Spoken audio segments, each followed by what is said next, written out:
ఇక్కడ వీళ్ళ స్పెషాలిటీ ఏంటంటే కాటన్తో పాటు బనానా పీల్ నుంచి కూడా వీళ్ళు దారం తయారు చేసి దాంతో కూడా బట్టలు తయారు చేస్తున్నారు. దాని వెనకాల ఉన్న రీజన్ ఏంటి, వీళ్ళు ఏదో సైంటిఫిక్ రీజన్ కూడా చెప్తున్నారు. ఒకసారి తెలుసుకుందాం. హాయ్ మ్యామ్, ఆ నేమే డిఫరెంట్గా ఉంది, రీజన్ ఏంటి అసలు బనానాస్ అనే పెట్టడానికి?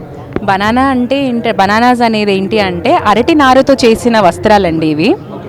అరటి నారుతో చేసిన వస్త్రాలండి ఇవి.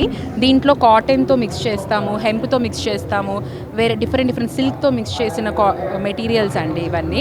మనకి దీంట్లో చాలా మంచి ప్రాపర్టీస్ ఉంటాయండి. బనానా ఇప్పుడు మనం ఎవరైనా వస్తే అరటి ఆకుల్లో వేసి పెడతాం. ఎందుకు? యాంటీ ఆక్సిడెంట్ అది. దాంట్లో పెడితే తిన్నాక అది చక్కటి ఆరోగ్యాన్ని ఇస్తుంది. అలాగే వస్త్రాలకు కూడా, మనం వేసుకునే వస్త్రాలకు కూడా అంత ఇంపార్టెన్స్ ఇవ్వాలనేదే మేము స్టార్ట్ చేసామండి. దీనివల్ల ఏంటంటే చాలా మంచి ప్రాపర్టీస్ ఉన్నాయండి ఇందులో. ఇది యూవీ రిపెలెంట్ ఉంటుంది, ఆర్గానిక్స్, సస్టైనబుల్, ఎకో ఫ్రెండ్లీ. భూమికి మనము భారాన్ని తగ్గించడానికి ఎప్పుడు మన వంతు ప్రయత్నం మనం చేయాలండి. ఎలాంటి కెమికల్స్ అలాంటివి ఉండవు, కెమికల్స్ ఫ్రీ అండి. ఇదంతా ఆర్గానిక్ వేలోనే వెళ్తుంది.